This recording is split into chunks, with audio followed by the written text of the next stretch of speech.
Let's talk about AIPAC, the American Israel Public Affairs Committee. It was incorporated in 1963. For 10 years prior to that, it was known as the American Zionist Committee for Public Affairs.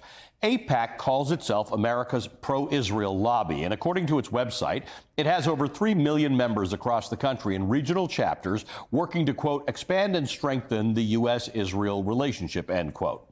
You may know AIPAC as being one of the biggest and most recognizable donors to many of the members of Congress in your state.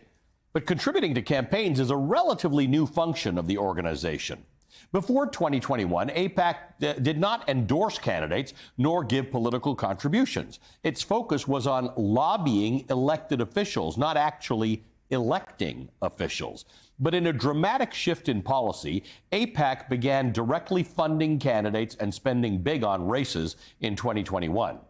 AIPAC Political Action Committee, AIPAC-PAC, filed something called a Statement of Organization with the FEC just in time for the 2022 election cycle, where it spent $50 million, including both direct contributions to candidates and outside spending, like TV advertisements. According to AIPAC, it donated money to 365 candidates from both parties, including every single member of both Democratic and Republican leadership in Congress. 109 Republicans who voted against the certification of the 2020 presidential election in America received campaign contributions from AIPAC.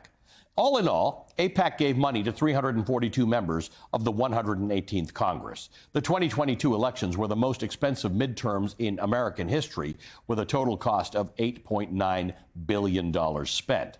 Now, last year, AIPAC ranked 15th in total expenditure by a political action committee, according to data collected by Open Secrets. But take a look at the other funders that AIPAC is competing against for that title. Act Blue and Win Red. They are Democratic and Republican Party machines. Save America is Donald Trump's money-raising operation. The Conservative Club for Growth, Emily's List, focuses on electing Democratic women to office. All of the PACs on this list are massively domestic-focused ideological machines. AIPAC is the only organization in the top 20 whose interests are focused entirely on America's relationship to a foreign government. Now, let's take a look at who benefits from AIPAC's largesse. Here are the top 20 recipients in Congress, the House and the Senate, of AIPAC money in the 2022 midterm cycle, according to Open Secrets. They're members of both parties. They come from every corner of the country with varying levels of experience in Congress. The Democrat Glenn Ivey of Maryland tops the list. He beat out fellow Democrat Donna Edwards in Maryland's House primary after AIPAC poured millions into pro-Ivey advertisements and mailers. Edwards was running for a second stint in Congress after serving during the Obama administration, where she voted present, not even a no, on a number of pro-Israel resolutions. So the money poured in against her. Not even an endorsement from Nancy Pelosi could save her. Michigan Democrat Haley Stevens unseated Democratic Representative Andy Levin. Here's what Levin had to say about that.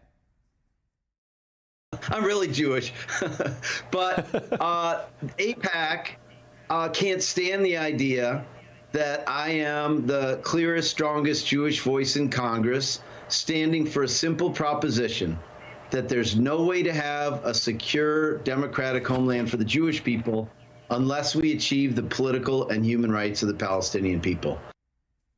AIPAC spent $4 million against Levin. He lost by 20 points. When Michigan Congresswoman Rashida Tlaib, the only Palestinian American in Congress, was censured by the House in early November over what some lawmakers called her rhetoric around the Israeli-Hamas war, 22 Democrats joined Republicans in that censure vote. 18 of those Democrats received campaign funds from AIPAC in 2022, totaling more than $1.1 million. By the way, for these 6 of them, AIPAC was their top contributor. A growing list of progressive lawmakers who are vocal in their criticism of the government of Israel and its policies and their support for Palestinian self-determination have inspired AIPAC to spend even more. As progressive lawmakers began calling for an immediate ceasefire in Gaza, Slate reported that insiders expect AIPAC's 2024 spending to hit $100 million. In fact, United Democracy Project, which is a pro-Israel super PAC affiliated with AIPAC, is already spending money on attack ads against Democratic Representatives Jamal Bowman of New York and Summer Lee of Pennsylvania. Lee has already got a primary challenger, as do Cori Bush and Ilhan Omar. Pro-Israel donors have already signaled that they are eager to primary Rashida Tlaib and Alexandria Ocasio-Cortez. Congresswoman Lee already overcame AIPAC's financial influence against her once. She tweeted criticisms of Israel's treatment of Palestinians in 2021, but as a candidate, she affirmed Israel's right to exist. But that's not good enough. AIPAC spent nearly $3 million in the primary alone to defeat Lee, and they almost did.